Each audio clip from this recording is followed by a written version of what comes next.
الرحمن الرحیم بندہ پڑھتا ہے، اللہ پاک کی رحمت کا ایک ایسا دروازہ کھلتا ہے جو کبھی کھلا نہیں تھا۔ میں نے ایک بندے کو ایک عمل بتایا تھا، 10 رکعت کا بھی ہے اور 12 کا بھی ہے۔ یہ بتا رہا ہوں، ہے ذرا لمبا عمل، مشکل عمل ہے، لیکن بتا دیتا ہوں۔ 3 دن میں فیصلہ کروا دیتا ہے مشکل تھوڑا سا، اگر کوئی کرنا چاہے تو کر لے، ورنہ ہر بندہ نہ بھی چاہے کوئی حرج نہیں، لیکن عمل بتا دیتا ہوں۔ بعض کتابوں میں اس کی 10 دگانے آئے ہیں، بعض میں 12 آئے ہیں، لیکن میرا تجربہ 12 کا ہے۔ 2 رکعت نماز نفل پڑھے حاجت کے نفل پڑھ کے 1000 بار پڑھے بسم اللہ الرحمن الرحیم۔ کتنی بار؟ 1000 بار، اور توجہ سے، اور اپنے مقصد، اپنی مشکل، اپنی پریشانی، اس کا 100% دھیان کرتے ہوئے، اس طرف دھیان جمع کے۔ وہ مسئلہ اولاد کا ہے، وہ رزق کا ہے، وہ صحت کا ہے، وہ عزت کا ہے، وہ قید سے خلاصی کا ہے، وہ مشکلات کی حل کا ہے، وہ اللہ کی ذات عالی کے قرب کا ہے، وہ مدینے والے کے عشق اور محبت کا ہے، وہ زندگی کی کسی مشکل روحانی، جسمانی یا زمینی اور آسمانی کوئی مشکل، کوئی منزل ہے، اس کے لیے یہ بہت ہی زیادہ آزمودہ اور باکمال ہے۔ پھر 1000 دفعہ بالآخر 3 بار درود پاک، 1000 دفعہ بسم اللہ الرحمن الرحیم پڑھے، پھر 2 رکعت نماز نفل پڑھے، پھر 1000 دفعہ بسم اللہ الرحمن الرحیم پڑھے، پھر 2 رکعت نماز نفل پڑھے، پھر 1000 دفعہ بسم اللہ الرحمن الرحیم پڑھے۔ یہ 10 دگانے اور 10 ہر دفعہ بسم اللہ الرحمن الرحیم، 12 دگانے، 2 رکعتیں، اور ہر بار 1000 بار بسم اللہ الرحمن الرحیم پڑھے۔ یہ 3 دن عمل کرنا ہے صرف۔ اس کو تو میں نے، اللہ کی تقدیر غالب نہ ہو، میں نے تو اس کو 3 دن میں فیصلے ہوتے دیکھے، عجب تاثیر اس کے اندر دیکھی، اور عجب کمال اس کے اندر دیکھا۔ اگر کوئی ہمت، محنت، توجہ کر لے،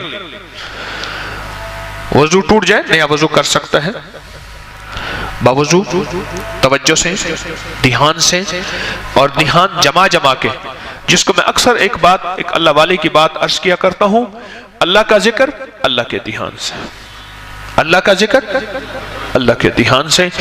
میں اکثر عرض کیا کرتا ہوں آپ کی خدمت میں، اس کو دھیان جمع کے کرنا ہے، ختم کرنے کا فکر نہیں کرنا، فیصلہ کروانے کا فکر کرنا ہے۔ بڑا فرق ہے، فیصلہ کروانے کا فکر کرنا۔ ایک ہے کہ بس ادھر 12 دگانے ختم ہو جائیں اور ادھر جو ہے 12000 دفعہ پڑھ لو۔ ایک یہ ہے، نہیں مولا تو 3 دن کا محتاج ہے، مولا تو 12000 کا محتاج ہے، مولا تو میری 1 دفعہ بسم اللہ کا کوئی محتاج نہیں، تیرا نام ہے، تو میرے بغیر پڑھے فیصلہ کر دے، اور مولا تو میرے 12000 بسم اللہ پڑھنے کا محتاج ہے کیا؟ مولا تو 1 دفعہ بسم اللہ کیا، میں عرض کروں تو کر دے، تیری مہربانی اتنی شان کریمی ہے۔ تو عمل تعداد پوری کرنے کا فکر نہ ہو، میری بات پہ ذرا غور کیجئے گا، بلکہ قبول ہونے کا فکر ہو، محبوب ہونے کا فکر ہو، مقبول ہونے کا فکر ہو، اس کا فکر زیادہ ہو، اور بہت زیادہ اس کا فکر ہو۔ 3 دن میں تو فیصلے ہوتے دیکھیں۔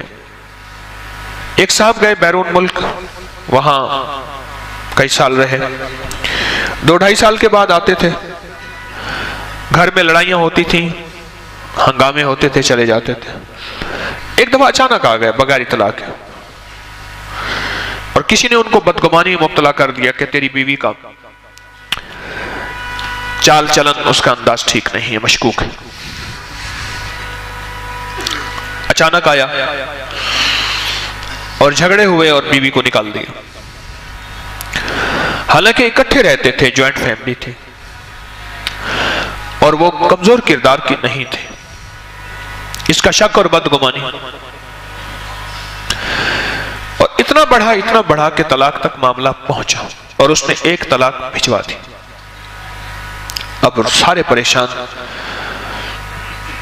تو میں نے ان سے عرض کیا، میں نے کہا بھائی ایک عمل ہے میرے پاس، ہے ذرا مشقت والا، کہ میں عام طور پہ مشقت والے عمل نہیں بتاتا، آپ میرے جتنے عمل اٹھا کے دیکھ لیں اس میں مشقت والے عمل نہیں ہیں۔ میری کوشش ہوتی ہے آسان چھوٹے چھوٹے عمل بتاؤں جس میں اللہ کی مخلوق کو کرنے میں سہولت ہو۔ میں کہا یہ عمل ہے مشقت والا، اور اس عمل میں ایک بات خاص طور پہ ہے کہ اس عمل کو پورا کرنے کا فکر کیا تو شاید اللہ کریم ہے فائدہ کر دے، لیکن ایک ہے کہ عمل کو پورا کرنے کا فکر، اور ایک ہے کہ قبول ہونے کا فکر۔ جب قبول ہونے کا فکر ہوتا ہے اس وقت گڑ گڑانا بھی اور ہوتا ہے، بھکاری بننا بھی اور ہوتا ہے، مانگنا بھی اور ہوتا ہے، اس کا انداز بھی اور ہوتا ہے۔ کیا خیال ہے؟ اس کا درد بھی اور ہوتا ہے، اس کا غم بھی اور ہوتا ہے، اس کی چبھن بھی اور ہوتی ہے، اس کی کڑھن بھی اور ہوتی ہے، یہ اور چیز ہوتی ہے جب قبول ہونے کا فکر ہو۔ اور جب قبول ہونے کا فکر نہ ہو، بس عمل پورا کرنے کا فکر ہو، تو پھر نہیں۔ ایک طلاق بھیج دی، اور باقی طلاقوں کے لیے انہوں نے پہلے سے عمل کرنا شروع کر دیا۔ رجوع ہوا، بسے، ان کے بچوں کے آج بچے ہیں۔